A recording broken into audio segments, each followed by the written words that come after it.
Kamran academy classes में आप सबका स्वागत है, इस्तकबाल है, वेलकम है। आई होप कि आप सब अच्छे होंगे।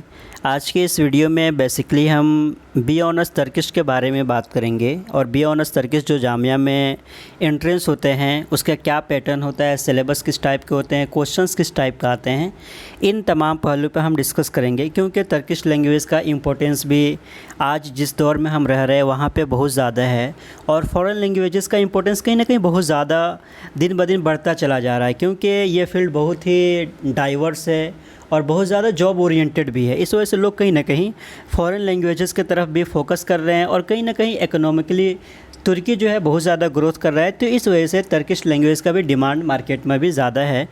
तो बेसिकली हम वही सिलेबस से रिलेटेड बात करेंगे कि किन किन चीज़ों पे फोकस करना होगा, वो कौन कौन सी चीज़ें हैं जहाँ पे आपको बहुत ज़्यादा फोकस होकर काम करना होगा बी ऑनर्स तर्किश एंट्रेंस के लिए। तो शुरू करते हैं। सबसे पहले हमें सिलेबस देखना होगा कि सिलेबस का पैटर्न क्या होगा, किस तरह के सिलेबस होंगे, किन किन चीज़ों पे हमें फोकस करना होगा। ठीक है, तो देखिए समरी ऑफ एंट्रेंस टेस्ट जो है वो ये टेस्ट कंपोनेंट्स बेसिकली जो होंगे वो क्या होगा आपका कि पार्ट 1 और पार्ट बी, दो पार्ट में इसको डिवाइड किया जाएगा। पार्ट 1 जो होगा उसके लिए आपको 30 मिनट दिए जाएंगे और 40 मार्क्स के होंगे। ठीक है, और उसी के साथ साथ पासिंग मार्क्स जो होगा उसमें 15% आपको लाना पड़ेगा और अगर उतना आप लेकर नहीं आते हैं तो फिर आप क्वालिफाई नहीं कर पाएंगे। ठीक है, इसी के साथ साथ नेगेटिव मार्किंग भी है वो। ठीक है, तो ये दो चीज़ें याद रखिएगा कि सबसे पहले 30 मिनट में आपको 40 क्वेश्चन करना होगा जो ऑब्जेक्टिव टाइप के नेचर का होगा और इसी के साथ साथ उसमें नेगेटिव मार्किंग भी होगी। सेकेंड जो है वो है हमारा सब्जेक्टिव या डिस्क्रिप्टिव क्वेश्चंस, इसके बारे में हम डिटेल में डिस्कस करेंगे। इसमें आपको 30% वेटेज लेकर आना पड़ेगा, तब जाके आप एलिजिबल हो पाएंगे एंट्रेंस के लिए, आप एडमिशन के लिए, अदरवाइज़ आप एडमिशन के लिए एलिजिबल नहीं हो पाएंगे। और इसमें जाहिर सी बात है जब सब्जेक्टिव है तो नेगेटिव मार्किंग का कोई सीन नहीं है। इंटरव्यू वगैरह, ग्रुप डिस्कशन या पोर्टफोलियो वगैरह का कोई सीन नहीं है यहाँ पे। सिर्फ आपको पेपर के जो नेचर होंगे उसको दो पार्ट में डिवाइड किया जाएगा, एक पार्ट 1 होगा, एक पार्ट बी होगा। ठीक है, तो अब थोड़ा सा हम क्वेश्चन जो होते हैं बेसिकली तर्किश लैंग्वेज के उस पैटर्न को हम समझने की कोशिश करते हैं कि पार्ट ए में किस टाइप के क्वेश्चंस होते हैं और किन किन एरियाज़ पे आपको फोकस करना होगा। ठीक है, तो देखिए सबसे पहले जो है अभी अगर हम बात करेंगे कि ये हमारा पार्ट ए जो होगा basically will consist of 40 objective type multiple choice questions. ठीक है, कि 40 ऑब्जेक्टिव क्वेश्चंस होंगे जो जनरल नॉलेज, करेंट अफेयर्स, और इसी के साथ साथ अगर हम बात करेंगे ये सारी चीज़ें पे हमें फोकस करनी होंगी। करंट अफेयर्स है, the country profile of Turkey, history, science, social science of 1 mark each, ये सारी चीज़ें होंगी। साइंस, सोशल साइंस, हिस्ट्री है, तुर्की जो लैंग्वेज कंट्री है वहाँ का पूरा प्रोफाइल, उस कंट्री के बारे में हमें पूरा प्रोफाइल एक बनाना है कि जो फिर फैक्चुअल चीज़ें हो सकती है ना वहाँ के बारे में, उन तमाम चीज़ों के बारे में। करेंट अफेयर्स और जनरल नॉलेज, ये तमाम चीज़ें जो होंगी वो 40 नंबर में होंगी और वो कहीं से भी आपसे कुछ भी पूछ सकते हैं। ठीक है, और उसका ड्यूरेशन जो होगा वो आपको 30 मिनट का होगा और इसमें नेगेटिव मार्किंग भी है।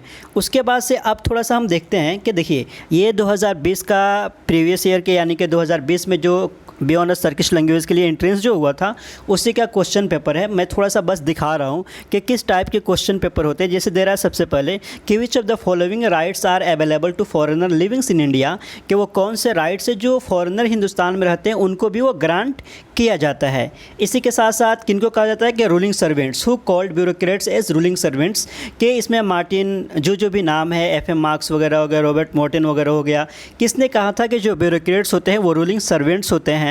इसी के साथ साथ Mars is also known as, अगर इसी के साथ साथ और अगर हम बात करते हैं कि dash is the fastest planet to the revolve around the sun, first China war was fought between, कहाँ से हुआ था सबसे पहले, मतलब चाइना की लड़ाई जो है। Khilafat movement in India was started to show solidarity with the sultan of, तो ये तो ना थोड़ा सा इंपॉर्टेंट है। खिलाफत मूवमेंट को आप लोग ज़रूर देख लीजिएगा क्योंकि खिलाफत मूवमेंट का डायरेक्ट जो लिंक है वो खिलाफत उस्मानिया से है जिसका ओटोमन एम्पायर से है। और वर्ल्ड वार फर्स्ट के बाद से कहीं ना कहीं ओटोमन एम्पायर की जो पूरी तरीके से सुजरेंटी थी, जो पूरे मुस्लिम वर्ल्ड में एक वर्चस्व था, वो ख़त्म हो जाता है और मुस्लिम जो सेंटर था पूरे वर्ल्ड का वो उसको ख़त्म कर दिया जाता है कि नहीं अब ये जो नहीं रहेगा, और इस तरीके से कहीं ना कहीं उसके बाद से खिलाफत उस्मानिया का पूरी तरीके से खात्मा हो जाता है। और फिर बाद में आते आते वहाँ पे रिपब्लिक हुकूमत, डेमोक्रेटिक टाइप की हुकूमत को इस्टेब्लिश कर दी जाती है।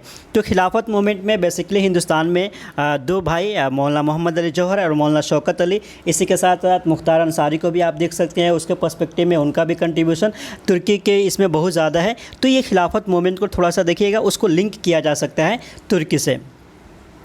तो बेसिकली मैं ये इस वजह से दिखा रहा हूँ कि इससे ना आपको पता चल जाएगा कि किस तरह के बेसिकली, जैसे देखिए यहाँ पे Kabir is considered as a political theorist because, ठीक है। इसी के साथ साथ और है, अगर आप देखेंगे कि fire temple is the palace of worship of each of the following religion, किस धर्म के जो है फायर टेम्पल में कहाँ पे पूजा की जाती है, कौन धर्म वाले पूजा करते हैं। इसी के साथ साथ film and TV institute of India is located at.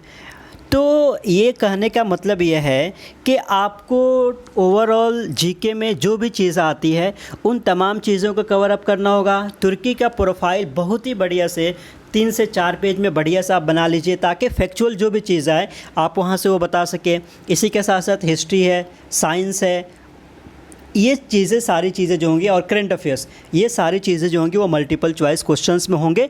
और ख़ासतौर से वर्ल्ड में यूएनओ या इसी के साथ साथ जितने भी मेन ऑर्गन्स वगैरह हैं वर्ल्ड के, उन तमाम को देखना होगा। जितने भी इंस्टीट्यूट्स वगैरह हैं हिंदुस्तान में या वर्ल्ड में, हर पर्सपेक्टिव से आपको पॉलिटी, हिस्ट्री, इकोनॉमी, ज्योग्राफी आपको देखना पड़ेगा। 40 नंबर में वो कुछ भी पूछ सकते हैं, कोई क़ैद नहीं है। मेन जो हमारा इम्पोर्टेंट होता है वो है हमारा सेकेंड पार्ट, कि सेकेंड पार्ट को आप किस तरीके से तैयारी कर रहे हैं। तो सेकेंड पार्ट के बारे में अगर हम बात करें, part B will consist of ये 14 ऑब्जेक्टिव मल्टीपल चॉइस क्वेश्चंस नहीं होते हैं। पार्ट बी जो होता है बेसिकली वो क्या होता है आपको, कि वहाँ पे 6 क्वेश्चंस होते हैं, ठीक है। मल्टीपल चॉइस क्वेश्चन नहीं होते हैं, वो टोटल 6 क्वेश्चंस होते हैं। और उसी के साथ साथ 6 क्वेश्चंस वो 60 मार्क्स के होते हैं, यानी कि एक क्वेश्चन जो होता है वो आपको 10 मार्क्स का होता है। और ये बहुत ही ज़्यादा इम्पोर्टेंट होता है अगर आप इसको सही से कर लेंगे, क्योंकि बेसिकली ऐसा होता है कि मल्टीपल चॉइस क्वेश्चंस वाले जो हिस्सा है, पोर्शन है, उसको अक्सर लोग सही कर लेते हैं, लेकिन जिनका सब्जेक्टिव बहुत अच्छा चला जाता है उनका सिलेक्शन इजीली हो जाता है, परेशानी नहीं होती है। तो हम ये समझते हैं कि 6 क्वेश्चन होंगे, और 6 क्वेश्चन जो होंगे वो 60 नंबर के होंगे, एक क्वेश्चन 10 नंबर का होगा, ठीक है। वो क्या क्या चीज़ें होंगी, सबसे पहले अगर हम देखें यहाँ पे, तो देखिए सबसे पहले अगर हम बात करते हैं यहाँ पे कि हमारा 6 क्वेश्चन में सबसे पहला जो होगा वो होगा हमारा कंप्रीहेंशन का, यानी कि इंग्लिश में एक पैसेज दिया जाएगा, उस पैसेज के हिसाब से फिर वहाँ पे आपको रिप्लाई करना होगा कि कहाँ कहाँ पे हमें कौन कौन से वर्ड को फिट करना है। उसी पैसेज के बेसिस पे 4-5 क्वेश्चंस पूछे जाएंगे जो आपको बताना होगा, ठीक है। इसी के साथ साथ इंग्लिश ग्रामर से रिलेटेड चीज़ें होंगी, उसमें प्रीपोजिशन होगा, सिनोनिम्स होगा, एंटोनिम्स होंगे, tenses, narration, adverb and conjunction वगैरह, ये सारी चीज़ें होंगी जो इंग्लिश ग्रामर से पूछी जाएंगी। ये भी आपको 10 नंबर के होंगे, ठीक है। तो ये है, आपको इंग्लिश का भी वेटेज बहुत ज़्यादा है, अप्रॉक्स 20 मार्क्स जो होते हैं वो इंग्लिश से आते हैं, तो वो भी आपको फोकस करना होगा। थर्ड जो पोर्शन है वो है essay on renowned literary political personalities of Turkey और इंडिया। ये कभी कभी ऐसा होता है कि वो रेंडमली कोई नाम भी दे देते हैं, और कभी कभी ऐसा होता है कि किसी पे भी लिखने के लिए बोल देते हैं, ठीक है। तो जो हिंदुस्तान या तुर्की के जो भी लिटरेरी फिगर है या पॉलिटिकल फिगर है वो आपको बढ़िया सा देख लेना होगा 10-15 आदमी के बारे में। जैसे हिंदुस्तान में अगर हम देखेंगे, जैसे मिसाल के तौर पे कि हम मौलाना मोहम्मद अली जौहर को देख लिए, शौकत अली को देख लिए, मुख्तार अंसारी को देख लिए, मौलाना अबुल कलाम आज़ाद को देख लिए, पंडित जवाहरलाल नेहरू है, सरदार वल्लभ भाई पटेल है, ठीक है। इसी के साथ साथ BR अम्बेडकर वगैरह हो गए, सुभाष चंद्र बोस वगैरह हो गए, ठीक है। तो ये सब ना यहाँ के मेन फिगर हो गए। वैसे अगर हम तुर्की के बारे में बात करते हैं तो तैयब उर्दुगान वगैरह के बारे में, दाऊद ओगलू वगैरह के बारे में। इसी के साथ साथ सबसे जो इम्पोर्टेंट है जिसके बारे में आपको देखना होगा वो है ओरहन पामुक। ओरहन पामुक के बारे में ज़रूर देखिएगा, क्योंकि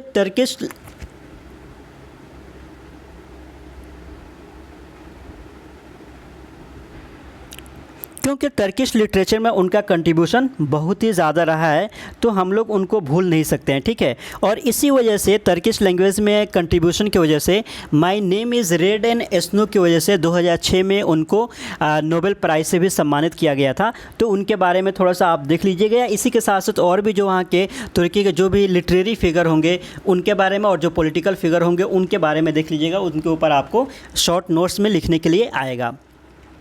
इसी के साथ साथ चौथा जो है वो है इंडो तर्किश रिलेशंस। हिंदुस्तान और तुर्की का आपसी जो भी संबंध है, कब से है, किस किस फील्ड में दोनों का संबंध बहुत ज़्यादा अच्छा है, इसके ऊपर आपको एक निबंध लिख के रख लीजिएगा, एक ऐसे लिख कर रख लीजिएगा। और हिस्टोरिकल पर्सपेक्टिव में, क्योंकि आपके पास 60 मिनट होंगे और 60 मिनट में आपको 6 क्वेश्चन करने होंगे और एक क्वेश्चन 10 मार्क्स का होता है, तो आपको कोई भी नहीं छोड़ना होगा। टू द पॉइंट चीज़ें लिखेंगे आप, बिल्कुल भी फालतू की चीज़ें आपको लिखने का कोई फ़ायदा नहीं है, ठीक है। तो टू द पॉइंट पहले ही से आप नोट्स बना के लिख लीजिए कि हमको 1 से 1.5 पेज में मैक्सिमम जो भी हमें लिखना होगा उसको हम कम से कम क्या कर लें, कंक्लूड कर ले। इसी के साथ साथ और जो है relevance and importance of Turkish language.